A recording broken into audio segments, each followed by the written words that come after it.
Good morning, welcome to Heartland Outdoor Living. This morning we're going to be talking about the iGrill 2, and this is a digital temperature gauge to help keep control of your temperature while you're smoking, as long with the meats that you're cooking, as well as chicken or whatever. It's got a total, you can actually plug in 4 prongs with this. And then the one thing that I really do like about it is it's got its own little app, so you can go to the app and you can look on your phone, and I'll add in a little screenshot of the phone here.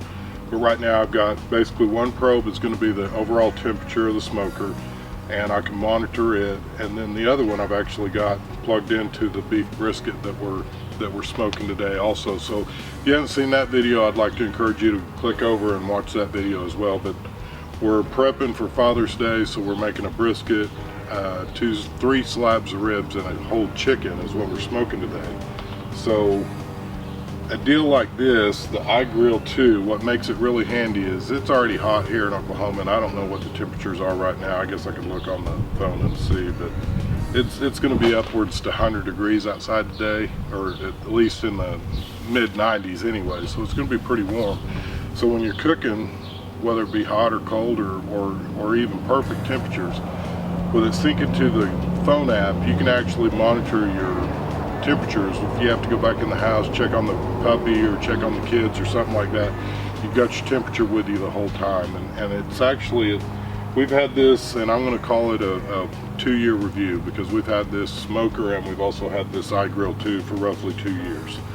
And the only thing that I've had to do to it to keep it working was I had to replace the batteries today. And you guys know how much we smoke. We smoke quite a bit, and we've only had to change out the batteries one time. So I'm impressed with the battery life, and then also the connectivity.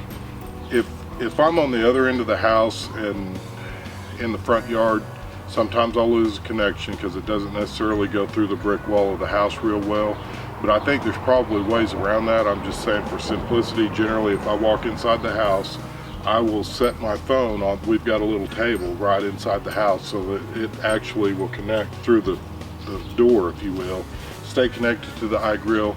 If my temperatures get up too high while I'm cooking, say I just put a bunch of wood on, if the temperatures get real high, that'll give you a buzzer, because you can actually set the parameters on your temperatures for whether it be monitoring your temperature or the meats products. Then another thing that's actually cool about it is you've got, when it says start grilling, you push on the start grilling button, and it'll give you options like, what are you cooking? Are you cooking beef, pork, poultry?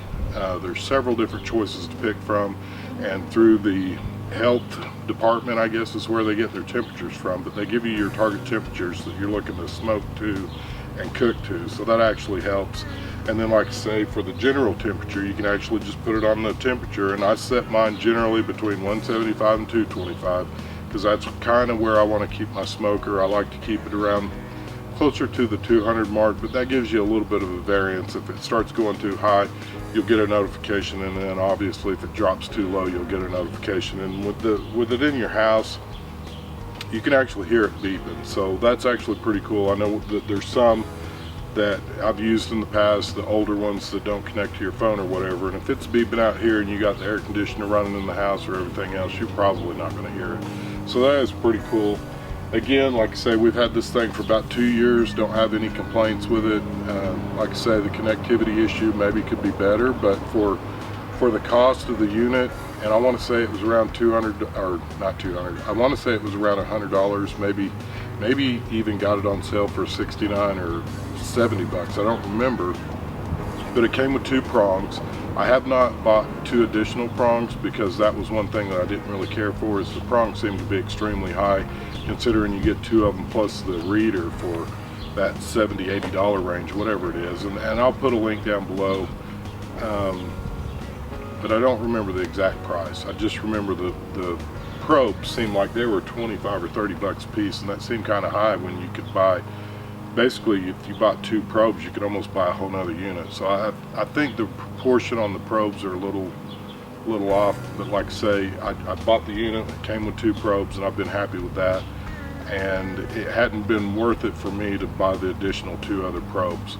because once I get my smoker leveled out, which generally only takes about an hour, I can monitor it myself. We got several thermometers on it, and if I needed to, I could use that other probe for something else. But we do use the ThermaPin, which is it's more of a pinpoint thermometer, and that's what I double check everything with prior to pulling it off the grill. Now, the one thing I will note, and you'll look on here when you're looking at the picture when I show the actual temperature of the brisket, I generally will cook everything for quite some time before I ever poke a probe through. And the reason being is I've read somewhere, and it was probably in Franklin's book on barbecuing or something like that, that you run a risk anytime you plug the probe into raw meat, because if you have bacteria on the outside of, let's just say, a chicken, and you poke that probe through, there's a good chance you're going to be poking bacteria and stuff all the way into the heart of the meat. So I will cook my meat for quite some time. Like I say, I know it's going to be pretty heated up way before I ever poke the probe in. And even on this brisket, we got it up to 180 degrees before we ever pushed the probe in. And I'm sure that the outside temperature would have been much higher than the inside temperature of the center of that brisket. So in my mind, any of those bacteria that may have been lingering around, they're going to be pretty much cooked out and dead way before I ever push that probe through. So that's something to think about, and it's kind of a safety deal, and it's something that it was a tip. Like I say, I don't remember. Let's just say I got it from Franklin's book. I don't remember, but he's definitely got a good book. If you're interested, or maybe even new to smokers, I would recommend his book. I don't have it out here with me, but I can post a link down below also. And then one of the other things that we always do, and I'm sure you've seen me when we started this video, I'm just writing down, because I've got different times on everything that's in here. Like, for example, this morning I put the brisket on at 7 o'clock in the morning. The first set of ribs I put on at 8. My temperatures at that time at 8 o'clock were 225. My temperatures when I put the brisket on were 175. The temperatures are running roughly 185 now. And I just put a chicken on. It's 11 o'clock. I put 2 slabs of ribs on, and all 3 of these I put on at 11 o'clock. You guys that have really good memories, you don't need to write that down, but for me it just makes it easier.